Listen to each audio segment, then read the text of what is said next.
Hello, everybody. Ben Rogers here, the Raptors Digest. Riker, the Kawhi news drama, it's holding on another day. Chris Carter announced that we're not getting the announcement or the decision coming up tonight from Kawhi, but in the wake of all that controversy, that's the only thing that really broke today. The Toronto Raptors are in the names for some of the lower tier free agents, because these are the players that we're going to have to fill out our roster considering we're way above the cap. And one of the names that came up was Justin Holiday. Riker, what's your initial reaction to the Raptors possibly picking him up for next season? Well, it'd be a step down for Justin Holiday, although he is a player that I will compare to another roster player for the Toronto Raptors later in this podcast. But he is, this past season, the season previous, a starting point guard, albeit on the worst teams in the NBA. Chicago Bulls, a Memphis Grizzlies team, but nonetheless a starter. So to go and take a veteran's minute, or well, not a veteran's minimum, just a minimum contract, because really the Raptors wouldn't be able to offer him much. I doubt any team is going to be offering him much for significantly less time. He'd be a third-string point guard. Maybe that's too much of a step down, although he would be maybe vying for a championship, which obviously every player would love to do. Certainly, he has played off the ball a good bit in his career, so he's not always the point guard position. I'd say he'd run, if he's coming into Toronto, he'll probably be the 2 and fighting for that backup wing position. But the teams that you mentioned, he's looking at a lot of these championship contenders, the Lakers, the Clippers, the Raptors, the Pacers, I guess then also the Wizards, the Hornets. There's a lot of teams that's been in contention for Justin Holiday, but the Raptors were one of the first teams that were named.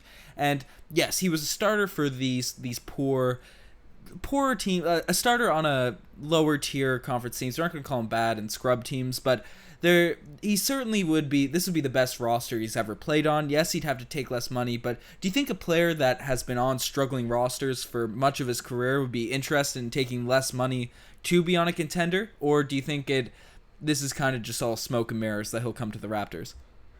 Well, then, again, it's so much of a step down. Because, and you're saying we're not going to say that he was only on bad teams. I am going to say that he was only on bad teams from 2015 onwards. Atlanta, perennially one of the worst teams in the NBA. Chicago, one of the worst, if not the worst. New York Knicks, the worst team in the NBA, the worst franchise in the NBA. And then Memphis, a little bit more respectable given all that's happened, and they're building up to something better now. But he was playing average 31 minutes, 29 minutes when he finished up the season with Memphis. Now his numbers are very equal to that of Danny Green, but he would be stepping into a role of some nights he wouldn't play, some nights he would get maybe 5-10 minutes. It depends on how many injuries there are in the rotation and sort of what the lineups are that they want to mix and match. And a lot of it, I guess, obviously depends on whether or not Kawhi Leonard comes back and what the team looks like next season. But regardless, the 1 and 2 position, I think for him, it would have to be, he's played on some of the worst teams. But Ben, does he want to sacrifice his entire ability to be a player on the NBA, right? Because you have to really want to win a championship bad to allow yourself to be a bench player for an entire season, like a non-rotation piece.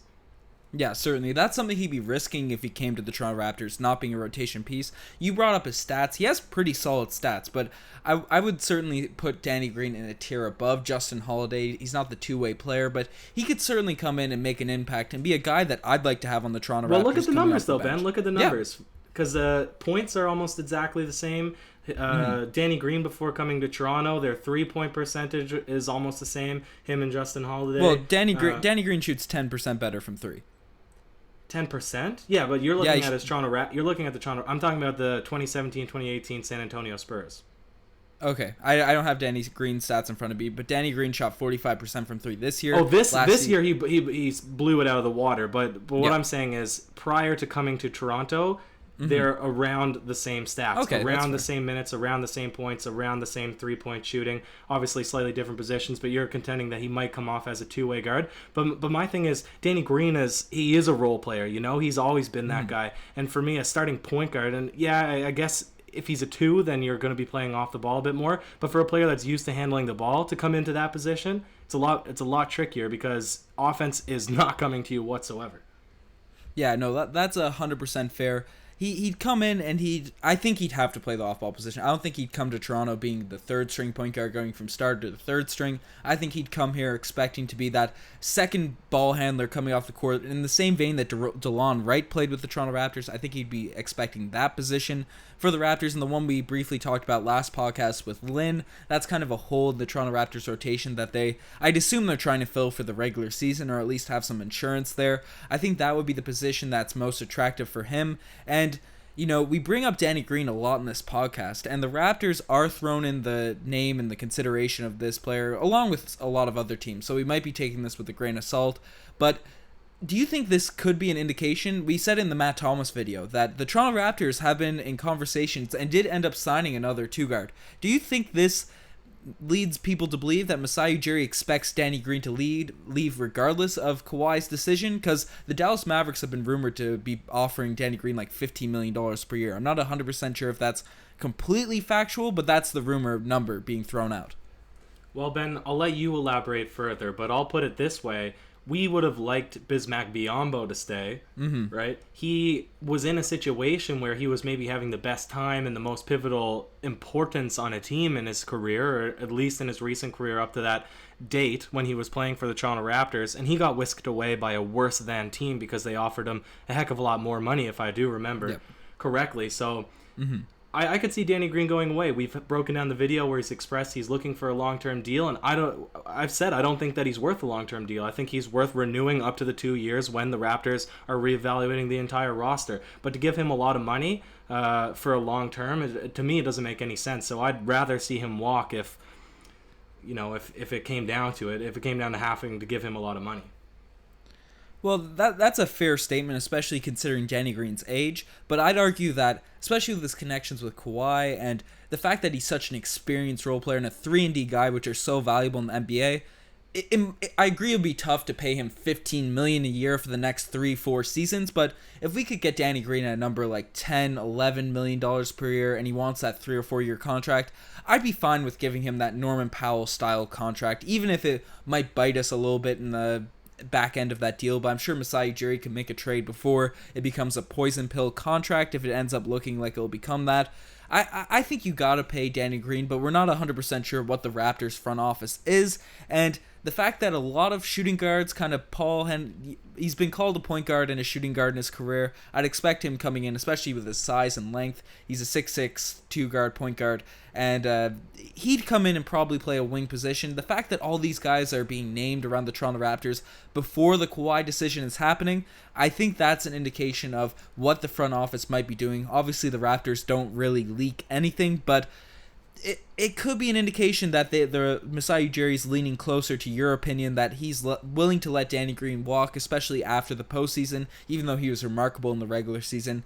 It's an interesting take, because this guy isn't a scrub by any means. He's a guy that could certainly come in and be a rotation player. He's not a risk, because Matt Thomas, as he's looked at as a great shooter, I don't think he's a guaranteed rotation piece. He's not a guy that a lot of people around the league would be for sure, because he was in Europe. He's not a guy that's a guaranteed rotation lock, even though he could be and surprise everyone, and I think that's the risk Masai's willing to take. But I think Justin Holiday on pretty well any NBA team would get minutes and would expect to get minutes. On any bad NBA team, and because that's what he's played on yet, but we can't underemphasize how this Toronto Raptors team is now a championship team. They are now the world's best basketball team, right? Yep. Unless you're including country teams, I guess. But the issue that you're going to have is, we also said the exact same things about Jeremy Lin, was if we look at his track record, his stats, his ability to be serviceable on many different NBA teams, on the amount of minutes that he's playing, we would have a certain level of expectations for him. All that checked out when we talked about it in that regard. But then when we actually introduced him to the team, I mean, we've iterated it so many times, it was a complete disaster, to say the least. So it's not a guaranteed anymore that bringing in Justin Holiday, that given reduced minutes, given a significantly less role, that he would be able to still perform adequately. I mean, yes, bringing in a European player that's never actually been accustomed really to NBA lifestyle, and their athleticism on the NBA stage hasn't been proven, and we don't know if they're a good defender that matches up in the NBA, and they really only have three-point shooting in their arsenal that's been proven yet. Yeah, there's more question marks, but it's not to say that he would be less deserving of a spot. I don't think that Justin Holiday would be a walk-on, as you're saying. Maybe he would, right? But it's definitely not guaranteed. Yeah, no, that's a fair point. I like the Jeremy Lin analogy as well, because they have very similar games. Two guys that are kind of point guards, but play like two guards and usually get slipped into the two-guard position coming off the bench that, in theory, should be able to shoot threes, but have been inconsistent throughout their career, because last season, I believe he shot, I'm looking at the numbers now, about 35% from three. I think that's identical to the number Jeremy Lin came in shooting the three ball this season. So that this could be an issue. And I know I haven't watched too much of Justin Holiday's game, but I know he likes the ball in his hands, and he likes to drive a lot and get the completely open threes, and those are the ones he usually hits. He was on those Chicago Bulls teams that, when the Raptors always seem to lose to the Chicago Bulls, so maybe my opinion of him is a bit inflated, because every Chicago Bull during that era looked like Michael Jordan. None less than Michael Jordan during the 2014 to 2016 era, so maybe my opinion of him is a bit skewed, but I agree with that analogy of Jeremy Lin, and he's a player. It's kind of, I don't know. I don't know if he's the perfect fit for the Raptors. We're thrown in contention for him. That's what the reports are saying. You've kind of swayed me saying that I don't think he's a perfect fit. He's more of a Lin type player, but I hope it's not an indication that Danny Green's gone, because if Danny Green's gone, I think we gotta pick up the scraps with the role players and hope maybe Norman Powell or someone else we can get off the free agent market can fill in that position.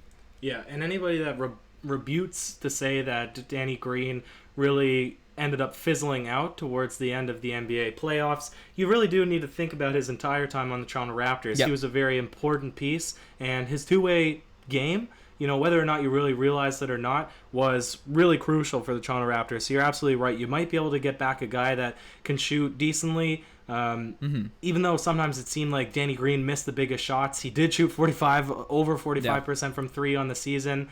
And sometimes defense, especially off the ball defense, goes under the radar unless you're really looking out for it. So it would be hard to replace him, and I think the same thing as you. If this is an indication that his foot is already out the door, then I would hope that, and I have trust that Masai Ujiri has a couple of contingency plans. Certainly, and Justin Holiday could be one of those.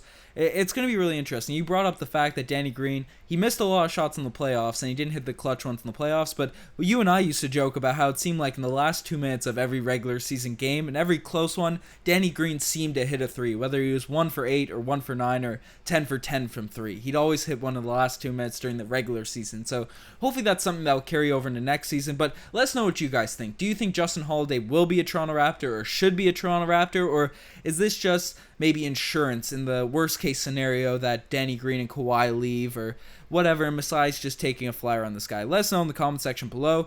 You're the best for making this far. Check out the Twitter, the Instagram, all that cool stuff. Riker, you have any last words? If we get Holiday, then we have now had 2 of the Christmas team members. We've had Damari Carroll and Justin Holiday. It's a game, Ben. It's a game.